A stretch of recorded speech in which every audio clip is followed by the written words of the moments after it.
Time ஆகுது இன்னும் காணோமே. இதோ வந்துட்டாங்க. சரவணா, ஆமா. இனிப்பு எடுத்துட்டு வர சொன்னேனே, என்னாச்சு? அதெல்லாம் ரெடியா இருக்குமா? கீழே வச்சிரு. ஸ்வீட், காரம், காஃபி எல்லாம் எல்லாம் தயார் பண்ணி வச்சிட்டல? சரி சரி. அதோட சேர்த்து உளுந்த வடையும் கொடுத்தா நல்லா இருக்கும்னு நினைச்சேன். ஏன் சொல்றேன்னா, போன வாட்டி பொண்ணு பார்க்க வரும்போது மாப்பிள்ள உளுந்த வடைய நிறைய சாப்பிட்டாரு. கோயிலுக்கு வராம வீட்லயே பண்ணிருந்தா நானே எடுத்து வந்திருப்பேன். அப்பா, உங்களுடைய சேர்த்து அவரே கூட்டு சேர்க்க பாக்குறீங்களா? நீ வேறம்மா. சரி சரி, அதை விடு. நீ என்ன செய்யறன்னா, நாளையில இருந்து உளுந்த வடை எப்படி பண்றது, பக்கோடா எப்படி செய்யறதுன்னு அம்மாட்ட கேட்டு தெரிஞ்சுக்க. பாரு, இங்க வந்து அதே நினைப்புதான். அத்தை, சந்தனத்தை கரைச்சிட்டேன். வேற என்னத்த பண்ணணும்? இது போதும், அவங்க வரட்டும், அப்புறம் பாத்துக்கலாம். சரிங்க அத்தை. எங்க நம்ம செந்தில அர்ச்சனா ஆதி எல்லாம் ஆளையே காணோம். மாப்பிள்ளை வீட்ல இருந்து வராங்க, இப்படி பொறுப்பு இல்லாம இருந்தா எப்படி? பாரு, எவ்வளவு வேலை இருக்கு. வரானே. எங்கப்பா போயிட்டு வர? நம்ம வீட்டு விசேஷம் நடக்குது, வந்து நின்னு வேலையை பார்க்காம இருக்க என்ன பழக்கம் அது? ஆமா, என்ன நீ மட்டும் வர? அர்ச்சனா எங்க? ஆமா மா, சும்மா ஒரு சரக்கு டெலிவரிக்காக போயிருந்தோம். சரி, அர்ச்சனாவுக்கு வாந்தி மயக்க வருதுன்னு சொன்னா, அதனாலதான் வீட்லயே விட்டுட்டு வந்துட்டேம்மா. சரி, மாப்பிள்ளை வீட்டுக்காரங்களா இன்னும் வரலையா? இப்ப வந்துருவாங்க. பார்வதி, உனக்கு ஏதாவது போன் வந்துச்சா? மாப்பிள்ளை வீட்டுக்காரங்க வந்துட்டாங்க. சிவகாமி,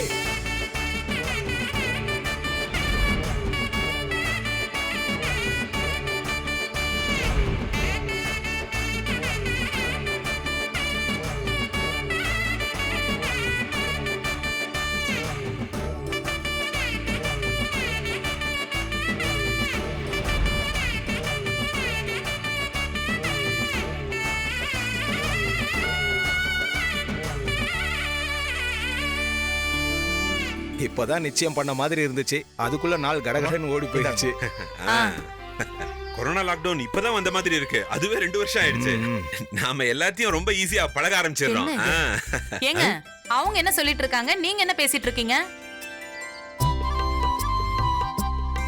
அண்ணன் எப்பவுமே தமாசா தான் பேசுவாரு. சரி, நம்ம விஷயத்துக்கு வருவோம்.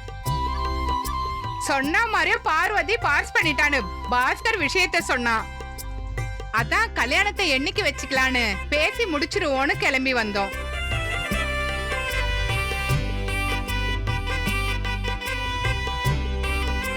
பார்வதி பாஸ் பண்ணது மட்டும் இல்ல, நல்ல மார்க் எடுத்து ஃபர்ஸ்ட் கிளாஸ்ல பாஸ் பண்ணிருக்கா. ரொம்ப சந்தோஷமா. அதுவும் நீதான் சொல்லி கொடுத்தன்னு கேள்விப்பட்டோம். நாத்தனார் வாழ்க்கை மேல இவ்வளவு கரிசனத்தோட இந்த காலத்துல யார் இருக்காங்க? ஆனா எனக்கு ஒரு சந்தேகம். மனசுல வச்சுக்காம கேக்குறேன்.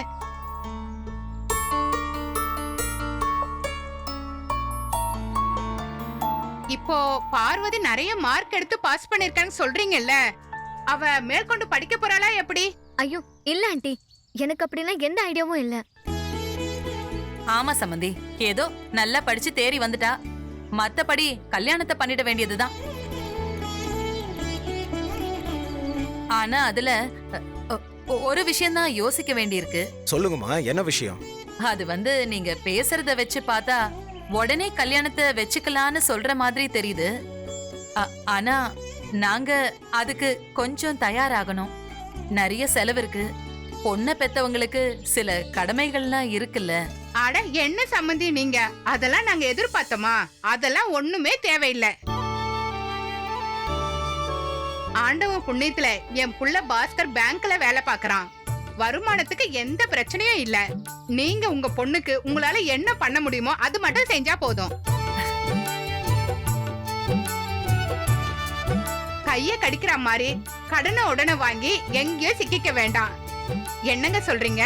ஆமாங்க, இத்தனை பவுன் வேணும், கார் வேணும், இந்த மண்டபத்துல தான் கல்யாணம் நடக்கணும்னு நாங்க எதுவுமே கேட்க போறது இல்ல. எங்க பையனுக்கு உங்க பொண்ணை பிடிச்சிருக்கு. அதை விட முக்கியமா கௌரவமான உங்க குடும்பத்தை எங்களுக்கு ரொம்ப பிடிச்சிருக்கு.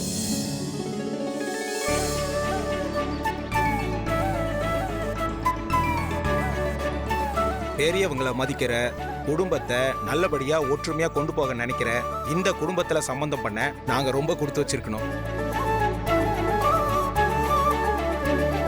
அதுவும் இல்லாம கல்யாணமே வேணான்னு சொல்லிக்கிட்டு இருந்த என் பையன் பாஸ்கர் பார்வதியை பார்த்த பிறகு கட்டினா இவ்வளவுதான் கட்டுவேன்னு பிடிவாதமா இருக்கான்.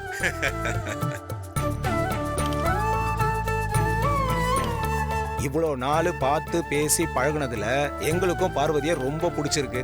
அதனால தான் இந்த கல்யாணத்தை சீக்கிரம் முடிச்சிடலான்னு பார்த்தேன். ம்.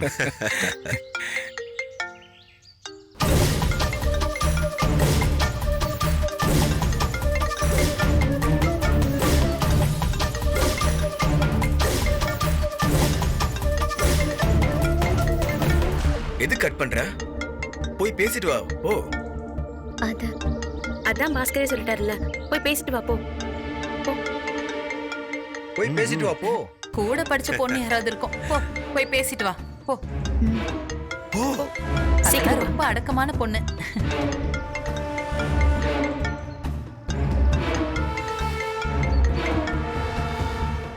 ஹலோ.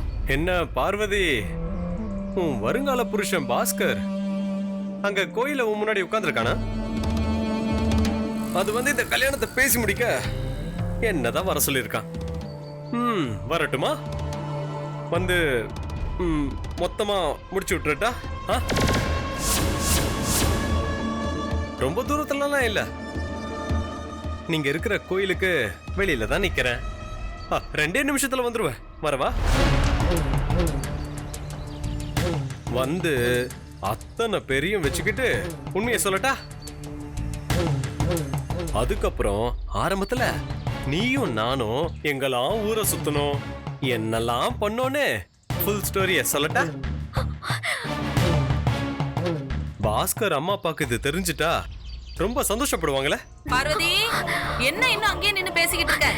பேசுனது போதும், சீக்கிரம் வா.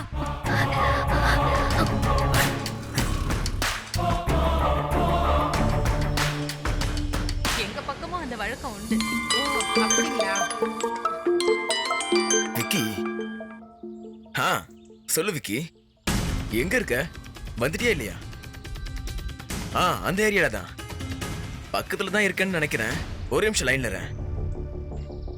என் க்ளோஸ் ஃப்ரெண்டு ஒருத்தன், அவனை வர சொல்லியிருந்தேன். பார்வதிக்கு கூட அவனை தெரியும். இங்கதான் எங்கேயோ பக்கத்துல இருக்கான். இந்த கோயில் இருக்கிற தெரு பேர் என்ன? மாப்பிள, அஷ்டலட்சுமி காலனி 3வது தெரு. விக்கி, அஷ்டலட்சுமி காலனி 3வது தெரு. அந்த தெருவோட சென்டர்ல தான் இந்த கோவிலே இருக்கான். வந்துரு விக்கி. சரி. சொன்ன மாதிரி அவன் வந்து பிரச்சனை பண்ணா என்ன பண்றது? எல்லாரும் முன்னாடியும் ரொம்ப அசிங்கமாயிடுமே. சரி, அப்போ அடுத்த மாசம் முத வாரத்திலே நல்ல முகூர்த்த நாள் வருது. நம்ம தள்ளி போடாம அதுலயே வச்சுக்கலாமா? சரி.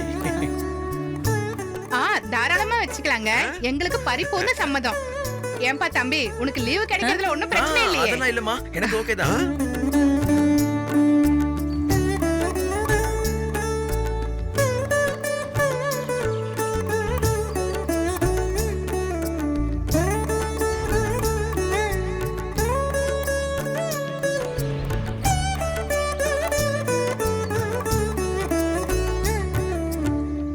கல்யாண வேலைகள்லாம் ஆரம்பிச்சிருச்சு. இனிமே கொஞ்ச நாளைக்கு வீடே பரபரப்பா இருக்கும்ல? ஆமாங்க, நான் வேற இந்த நேரத்துல கோச்சிங் கிளாஸ்ல போய் சேர்ந்துட்டேன். பேசாம பார்வதி கல்யாணத்தை முடிச்சுட்டே போய் சேர்ந்துருக்கலாம்ல. பாத்தீங்களா, உடனே இப்படி ஆரம்பிச்சிடுறீங்க. ஏங்க, அதுக்கும் இதுக்கும் என்னங்க சம்பந்தம்? அது வேற இது வேற. கல்யாணம் சட்டுன்னு முடிஞ்சிருங்க. ஆனா உங்க படிப்பு விஷயம் ரொம்ப நாள் ஆகும். நீங்க நிறைய படிக்கணும், பரீட்சை எழுதணும். அது எவ்வளவு பெரிய வேலை. அது நினைச்சாலும் மனசுல ஒரு பக்கம் கலக்கம் இருக்கதான் செய்யுது. ஆனா எனக்கு அந்த கலக்கெல்லாம் இல்லை. நீங்க நிச்சயமா நல்லா சூப்பரா பாஸ் பண்ணுவீங்க, பாருங்க. அது எப்படி அவ்வளவு ஸ்ட்ராங்கா சொல்றீங்க? ஏன்னா நீங்க ஒரு விஷயத்துல இறங்கிட்டா அதுக்காக நீங்க எவ்வளவு உழைப்பீங்கன்னு எனக்கு நல்லா தெரியுமே. அந்த உழைப்பே உங்களுக்கு என்ன தேவையோ அது கொண்டு வந்து சேர்த்துருங்க. ஆனா உழைக்கிற எல்லாருக்குமே அது கிடைக்கிறது இல்ல. அந்த உழைப்பை புரிஞ்சுக்கிட்டு கூட இருந்து அக்கறையா அரவணைப்பா வழி நடத்தி கூட்டிட்டு போறதுக்கு உங்களை மாதிரி ஒருத்தர் கூட இருக்கணும். சரி சரி விடுங்க. உங்களை நான் பாராட்டுறதும் நீங்க என்ன பாராட்டுறதும் பாக்குறவங்களுக்கே ரொம்ப சங்கடமா இருக்கும்னு நினைக்கிறேன். அது என்னவோ உண்மைதான். ஏங்க, பார்வதிக்கு கல்யாணம் முடிஞ்ச உடனே அடுத்த அர்ச்சனாக்கு குழந்தை பிறந்துரும். முதல் தடவையா ஒரு குழந்தை வந்து என்ன பெரியப்பான்னு கூப்பிட போகுது. இல்ல, ஆ, என்ன பெரியம்மான்னு கூப்பிடும்ல. சித்தின்னு கூப்பிடும். அடுத்த வருஷம் பார்வதி குழந்தைய பத்துப்பா. அந்த வாண்டு வந்து என்ன மாமாங்கும், உங்களை ஆன்ட்டிங்கும். அதையும் மறந்துடாதீங்க. அப்ப நான் ஆன்ட்டி ஆக போறேனா? என்னங்க உங்களை நீங்களே கலாய்ச்சிக்கிறீங்க?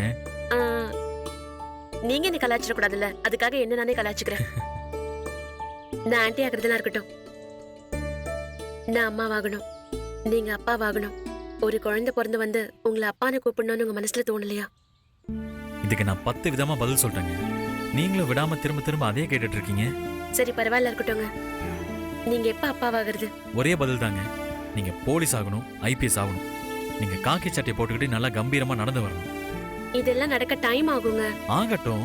என்ன இப்போ? ஒருவேளை நம்ம ஆசைக்காக உடனே குழந்தை பெத்துக்குவோன்னு இறங்குனா என்ன ஆகும்? நீங்க வயித்துல குழந்தையோட போலீஸ் ட்ரைனிங்ல கலந்துக்க முடியுமா? ஓட முடியுமா? குதிக்க முடியுமா? ஒரு கைத்தை கட்டி மேலே ஏறுவாங்க, நான் பார்த்துருக்கேன். அதெல்லாம் எப்படி செய்ய முடியும்? முதல்ல உங்களை அனுமதிக்கவே மாட்டாங்க. இத்தனை வருஷ கனவு கைகூடி வர நேரத்துல நம்மளோட சொந்த ஆசைகளை தள்ளி வைக்கிறதுல ஒன்றும் தப்பே இல்லைங்க. நீங்க இப்படி பேச பேச எனக்கு அழுகழுகையா வருது. ஆட சென்டிமெண்டா? அதை விடுங்க. மனசை நல்லா ஜாலியா சந்தோஷமா வச்சுக்கோங்க. போலீஸ் ஆன பிறகு நம்ம என்னெல்லாம் பண்ண போறோம்னு யோசிங்க. நல்லா ஜாலியா இருக்கும். நான் போலீஸ் ஆனதுக்கு அப்புறம் நீங்க என்ன பண்ண போறீங்க? நான் என்ன பண்ணுவேன்? நமக்கு அதே ஸ்வீட் ஸ்டால் தான். என்ன வரவங்க உங்களை மனசுல வச்சுக்கிட்டு என்கிட்ட கொஞ்சம் மரியாதையா நடந்துப்பாங்க. ஒருவேளை நீங்க போலீஸ் ஆனதுக்கு பிறகு நான் ஸ்வீட் ஸ்டால் வச்சிருந்தா உங்களுக்கு ஒரு மாதிரியா இருக்குமா? சச்சா, என்னை பத்தி நல்லா தெரிஞ்சிருந்து இப்படி பேசுறீங்களே. ஐபிஎஸ் விட ஸ்வீட் ஸ்டால் நடத்துறது குறைச்சல்னு நான் எப்படி நினைப்பேன்? ஒரு வேலையும் முக்கியம்தான். ஒவ்வொன்றுத்துக்கும் ஒவ்வொரு ஸ்பெஷாலிட்டி இருக்கு. நீங்க எப்பவும் போல இருக்கணும், அதுதான் என்னோட ஆசை. கவலையே படாதீங்க, நான் என்னைக்கும் மாற மாட்டேன். இதே சரவணன் தான்.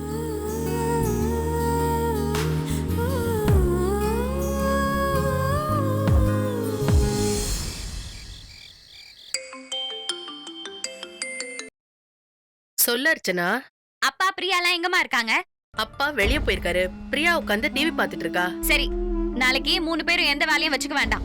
நான் ஒரு முக்கியமான இடத்துக்கு போறேன், நீங்க 3 பேரும் என் கூட வரணும். நாளைக்கா? அப்படி என்ன அது முக்கியமான இடம்? நேர்ல வாமா, நான் சொல்றேன். நீ அப்பா கிட்டயும் பிரியா கிட்டயும் சொல்லிடு. பிரியாவையும் கூட்டிட்டு வர சொல்றியா? அவ எதுக்குடி? அவதாம்மா முக்கியமா வரவே செய்யணும். அர்ச்சனா, நீ சொல்றதெல்லாம் பார்த்தா எனக்கு ரொம்ப பயமா இருக்குடி. ஏதாவது பிரச்சனை ஆயிட போகுதுடி. ஏற்கனவே நீயும் நாங்களும் பட்டதெல்லாம் போதும்டி. ஐயோம்மா, பயந்து சாகாத, நான் சொல்றத மட்டும் நீ கேளு. சரி, நான் கேக்குறேன். எதுக்கு வர சொல்ற? எல்லாம் பிரியாவோட கல்யாண விஷயம் தான். அதுக்கு நீ என்ன அர்ச்சனா பண்ண போற? அதுக்காக நம்ம ஒரு இடத்துக்கு போறோம். எல்லாமே நல்லபடியா நடந்தா நாளையோட எல்லாம் முடிஞ்சிருமா. என்னடி சொல்ற? அம்மா, சார்ஜர் எங்க வச்சிருக்க? ஆமா ஆமா ஆமா, பிரியா கிட்ட போன கொடு. இரு, அக்கா உன்கிட்ட பேசணுமா? அக்காவா? சொல்லுக்கா.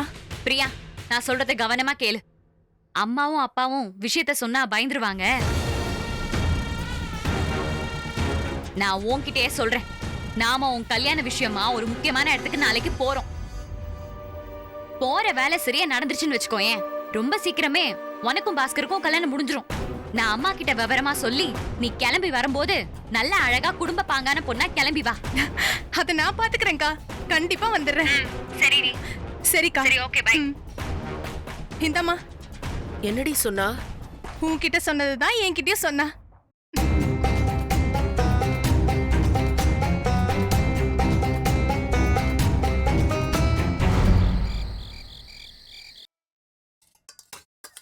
அம்மா பார்வதி, இனிமே நேரத்துக்கு ஒழுங்கா சாப்பிடணும்.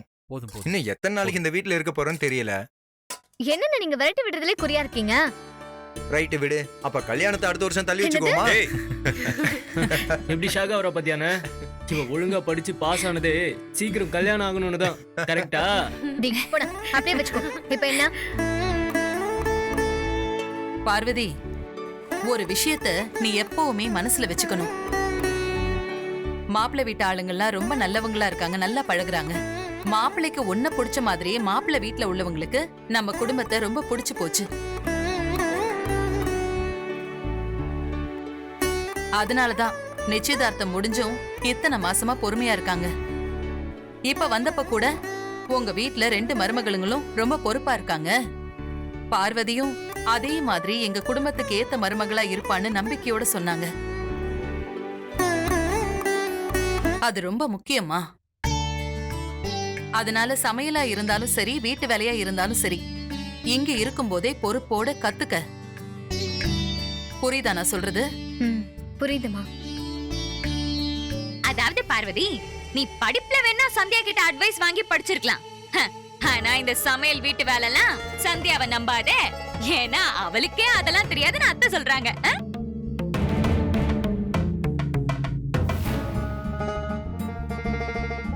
இப்ப இது உனக்கு தேவையா? எந்த இடத்துல எதை பேசணும்னு தெரிஞ்சுதான் பேசுறியா, இல்ல ஏதாச்சும் போட்டு விடுன்னே பேசுறியா? அப்படியே போட்டேன்னு வச்சுக்கேன். டேய் விடு செந்திலு, அவ குணம் நமக்கு தெரியாதா?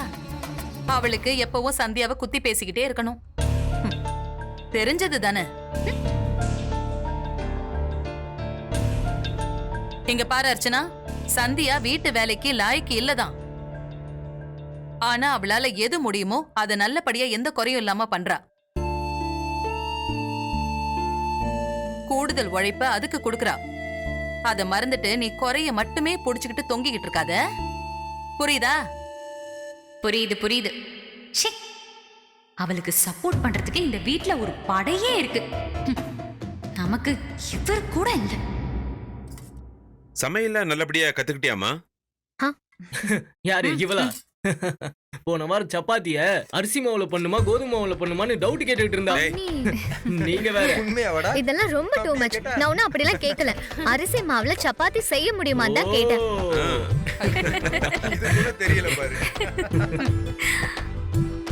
அம்மா நான் சொல்ல மறந்துட்டேன் பாருங்க. காலையில தான் பாஸ்கர் வீட்டுல இருந்து ஃபோன் பண்ணாங்க.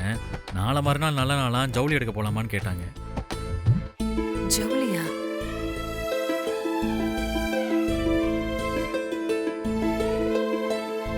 என்னம்மா எதுவுமே சொல்ல மாட்டீங்க? அது ஒண்ணும் இல்லடா. மாப்பிள்ளை வீட்டுல பார்வதிக்கு முகூர்த்த புடவை, நிச்சய புடவை எடுக்கிறதுக்காக கூப்பிட்டிருப்பாங்க. அப்போ நான் போய் எல்லாருக்கும் துணி எடுக்க முடியாதுல்ல. வேணும்னா அவங்க கூப்பிட்டதுக்காக பார்வதிக்கு பிடிச்ச மாதிரி ஏதாவது எடுத்துட்டு வந்துருவோம். மத்தபடி நம்ம எல்லாருக்கும் இன்னொரு நாள் போய் துணி எடுத்துக்கலாம்டா. ஆமா அத்தை, நீங்க சொன்னது சரிதான். பார்வதி கல்யாணத்துக்கு யார் என்ன ட்ரெஸ் எடுப்பீங்களோ எனக்கு தெரியாது. எனக்கு ஒரு கோட் சூட் எடுத்தே ஆகணும். ஆமா, இவர் பெரிய சிங்கம்பட்டி ஜமீனு, கோட்டு சூட்டு வேணுமா? அம்மா விடுங்கம்மா. அப்பா, உங்களுக்கு கோட் சூட் எடுக்க வேண்டியது என்னோட பொறுப்பு. சூப்பர்மா. உன் கல்யாணத்தன்னைக்கு நான் கோட் சூட் போடுறேன். அப்புறம் காலா படத்துல வர ரஜினி மாதிரி நடந்து காமிச்சு சிவகாமியே கடுப்பேத்துறேன். அது மட்டும்தான் என்னோட ஒரே டார்கெட். ஆமாமா, அவரோட ரசிகர்கள் யாராவது பார்த்தாங்கன்னா இவர் மண்டையிலேயே போடுவாங்க. அப்பா மைண்ட் வாய்ஸ் சத்தமா பேசிட்டீங்க. நீங்க என்னதான் ஜவுளி கடையே புரட்டி போட்டு புடவை எடுத்தாலும் அந்த புடவையை கட்டிட்டு மனமேடையில உட்கார போறது பார்வதி இல்ல, என் தங்கச்சி. இதை நடத்தி காட்டுறனா இல்லையான்னு மட்டும் பாருங்க.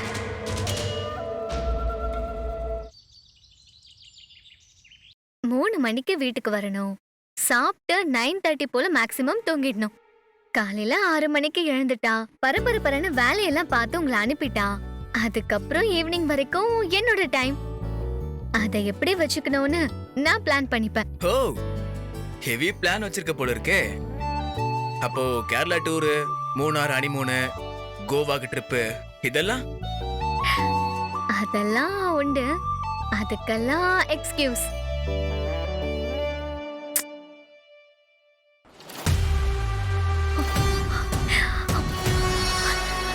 எப்போ ஃபோன் பண்றான்? பார்வதி, பார்வதி என்னாச்சு? பாஸ்கர், ஒரு நிமிஷம், நான் கூப்பிடுறேன். சரி, ஓகே.